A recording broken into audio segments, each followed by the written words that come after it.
Dewald Brevis யாருக்கு பதிலாக உள்ள வருவார். ஸோ இப்போ போன மேட்சோடைய பிளேயிங் லெவனை நீங்கள் ஃபஸ்ட்டு பார்த்துருங்க. ஸோ போன மேட்சோட பிளேயிங் லெவனை பொறுத்த வரைக்கும் இப்போ இங்கே இதில் யாருக்கு பதிலாக வர முடியும் அப்படின்னா ஜேமி ஓவர்டனுக்கு பதிலாக வர முடியும். அது நம்மளோட ஃபர்ஸ்ட் ஆப்ஷன். ரெண்டாவது ரச்சின் ரவீந்திராவுக்கு பதிலாக வர முடியுமா அப்படின்னா அவர் இப்போ தான் போன மேட்ச்லாம் கொஞ்சம் நல்ல பவுண்டரிஸ்லாம் அடிச்சார் பவர் பிளேயில். ஸோ ஒரு left hand right hand combination அது இதெல்லாம் யோசிப்பாங்க. ஸோ கண்டிப்பாக ரச்சின் ரவீந்திரா வெளியே வாய்ப்பு. ஏன்னா ரெவான் கான்வே ரச்சின் ரவீந்திரா ரெண்டு பேரையும் விட்டு ஒரு சிஎஸ்கே பிளேயிங் லெவன் இருக்குமா அப்படின்னா கண்டிப்பாக இருக்க வாய்ப்பு இல்லை இந்த சீசனை பொறுத்த வரைக்கும். ஸோ அதனால் கண்டிப்பாக ரச்சின் ரவீந்திரா இருப்பாருன்றதான் நம்ம எதிர்பார்ப்பு. நெக்ஸ்ட்டு நூர் அகமது உங்களுடைய number 1 top bowler, purple cap holder, அவரை தூக்கவே முடியாது.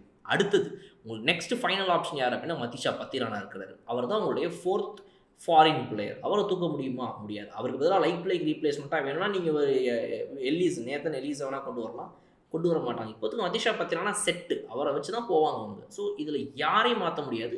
Overton is the best option. அப்போ ஜேமி ஓவர்டனுக்கு பதிலாக நீங்கள் கொண்டு வந்தீங்கன்னா இதில் என்ன பிரச்சனை?